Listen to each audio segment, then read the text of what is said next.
What if the very thing that makes you want to run is actually the thing trying to heal you? What if the moment you say, "He triggers me, so this must be wrong," is not a red flag, but a doorway? This belief has quietly ended thousands of connections that never even got the chance to breathe. And today I want to gently challenge one of the biggest relationship myths out there.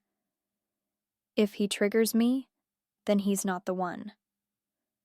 Let's slow this down for a second. Being triggered doesn't automatically mean you're in the wrong relationship. It means something inside you has been touched. Something old. Something sensitive. Something unfinished. And our culture has taught us to label discomfort as danger, instead of asking what it's trying to show us. We've learned to romanticize instant peace, effortless connection, and constant emotional safety, while forgetting that real intimacy often activates the very wounds we learn to survive with. Here's the part no one tells you.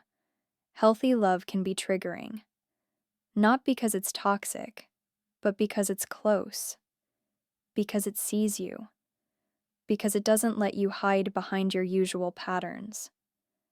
When someone comes near the places where you learn to armor up, abandonment wounds, fear of rejection, fear of losing yourself, your nervous system may sound the alarm.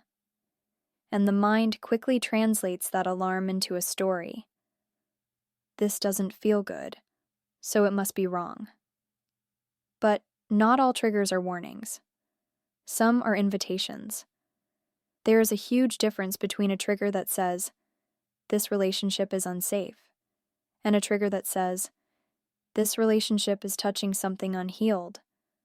One is about danger, the other is about growth. And learning to tell the difference can completely change how you experience love.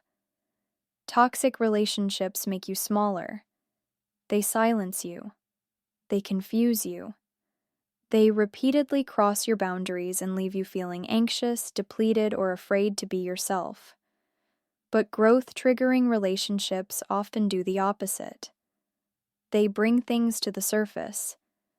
They ask you to communicate instead of disappearing. They challenge your coping strategies. They make you aware of how you shut down, people please, overthink, or detach when things start to matter. And here's where curiosity becomes more powerful than fear. Instead of asking, "Why does this feel uncomfortable?" try asking, "What part of me is being activated right now?" Is it the part that learned love equals inconsistency? The part that feels unworthy unless it performs? The part that equates calm with boredom because chaos once felt like home? Many people leave relationships not because they're wrong, but because they're unfamiliar. Peace can feel empty when you're used to intensity. Stability can feel dull when you're used to unpredictability. And emotional availability can feel overwhelming when you've learned to survive on distance. Of course, this doesn't mean you should stay in situations that hurt you or ignore your intuition. Discernment matters. Boundaries matter. Self-respect matters. But so does self-awareness.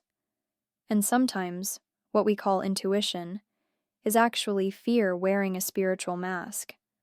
Love is not meant to constantly soothe you, but it is meant to support your growth. The goal isn't to find someone who never triggers you. The goal is to find someone who is willing to stay present, communicate, and grow with you through those triggers. Someone who doesn't use your wounds against you. Someone who listens instead of dismissing. Someone who chooses repair over avoidance.